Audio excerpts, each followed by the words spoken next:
Good morning, students. How are you? I hope you all are happy and safe at home. Beta, we will start now our first term syllabus, and today we will discuss about cell structure and function.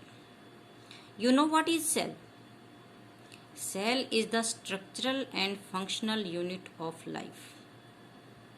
किसी भी organism को बनाने वाली जो सबसे छोटी जो unit होती है, जो स्ट्रक्चरल यूनिट होती है, उसको हम क्या बोलते हैं?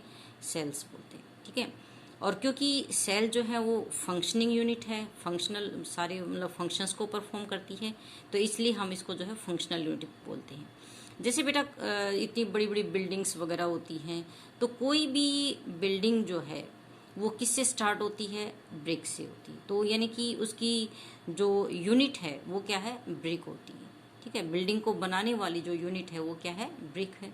इसी तरह से किसी भी लिविंग ऑर्गेनिज्म को ऑर्गेनाइज करने वाली जो सबसे छोटी यूनिट होती है, स्ट्रक्चरल यूनिट होती है, उसको हम क्या बोलते हैं? सेल बोलते हैं। ठीक है। अब बेटा इस चैप्टर के अंदर कुछ जो है ये जो है कीवर्ड्स दे रखे हैं, तो you will read these keywords and understand. Okay. Cell forms the lowest level of organisation which has life. यानी सेल जो है किसी भी ऑर्गेनिज्म को फॉर्म करने वाली, ऑर्गेनिज्म को ऑर्गेनाइज करने वाली जो है वो सब ऑर्गेनाइज करने वाला जो है सबसे लोएस्ट लेवल होता है ये। This level of organisation is called cellular level. और इस मतलब सेल की जो ऑर्गेनिज्म है उसको ऑर्गेनाइज करने वाला जो है इस सेलुलर ये जो लेवल है, इसको हम क्या बोलते हैं? Cellular level. अब मैंने आपको बताया कि cell is the structural and functional unit of life. किसी भी लाइफ को, किसी भी ऑर्गेनिज्म की लाइफ को बनाने वाली सबसे स्ट्रक्चरल और फंक्शनल यूनिट क्या है? हमारी सेल होती है। There are many different kinds of cell. Cell जो है वो डिफरेंट काइंड्स की होती हैं। इनका जो फंक्शन है वो अलग अलग होता है, और इनके फंक्शन के अकॉर्डिंग ही इनका साइज और शेप जो है वो अलग अलग होता है। Each kind of cell perform a specific function. और हर टाइप की जो सेल होती है वो एक स्पेसिफिक फंक्शन को, एक पर्टिकुलर फंक्शन को जो है वो परफॉर्म करती है। Instrument of see cells microscope. अब ये जो सेल्स होती हैं इनका साइज, मैंने जैसे कि आपको बताया कि इनका साइज बहुत ही छोटा होता है, मतलब अलग अलग साइज होता है। तो कुछ सेल्स जो है वो बहुत छोटी होती हैं, मोस्टली सेल्स छोटी ही होती हैं। तो इनको देखने के लिए हम जो है वो किसी इंस्ट्रूमेंट की हेल्प लेते हैं। ठीक है। तो cells of living organism are very small. किसी भी लिविंग ऑर्गेनिज्म को ऑर्गेनाइज करने वाली जो सेल्स होती हैं वो वेरी स्मॉल होती हैं। These can not be seen by the naked eyes. इनको नेक्ड आइज से, नेक्ड आइज होता है मतलब विदाउट किसी इंस्ट्रूमेंट की हेल्प से उनको देखना, उनको क्या हम बोलते हैं? Necked eyes. आंखों ऐसे ही, आंखों से मतलब आंखों से ऐसे ही देखना बिना किसी इंस्ट्रूमेंट की हेल्प से, उसको हम क्या बोलेंगे? Naked eyes. तो these can not be seen by the naked eyes. इनको नेक्ड आइज से जो है वो नहीं देखा जा सकता।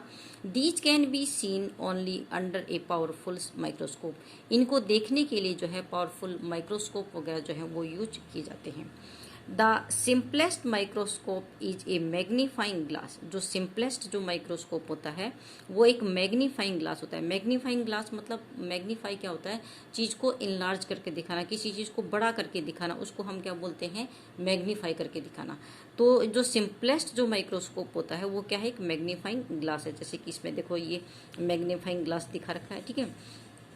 ए magnifying glass is also called simple microscope. जो मैग्नीफाइंग ग्लास होता है उसी को हम क्या बोलते हैं? सिंपल माइक्रोस्कोप बोलते हैं।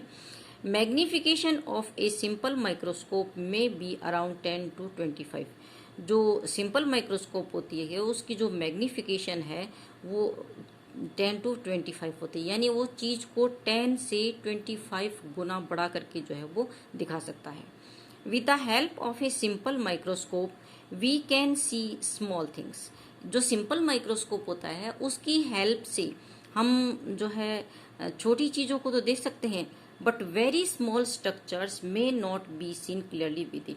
बट जो बहुत ही ज़्यादा छोटे स्ट्रक्चर होते हैं उनको देखने के लिए जो है हम सिंपल माइक्रोस्कोप यूज़ नहीं कर सकते। यानी वो सिंपल माइक्रोस्कोप से वो क्लियर जो है वो दिखाई नहीं देते। उनको देखने के लिए जो है वो इलेक्ट्रॉन माइक्रोस्कोप या फिर कंपाउंड माइक्रोस्कोप जो है यूज किए जाते हैं। इस तरह की हमारी लेबोरेटरीज के अंदर, हमारा जो बायोलॉजी लैब होता है उसमें जो है इस तरह के जो है कंपाउंड माइक्रोस्कोप होते हैं। इसमें जो लेंस लगे होते हैं वो ज़्यादा पावर के होते हैं, यानी ये चीज़ों को जो है और ज़्यादा मैग्नीफाई करके दे सकता है। यानी कंपाउंड माइक्रोस्कोप जो है किसी चीज़ को 5000 गुना जो है वो बढ़ा करके दिखा सकता है।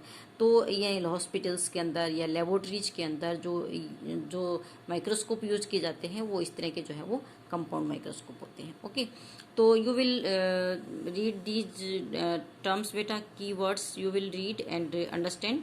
Okay, and read this page. Okay.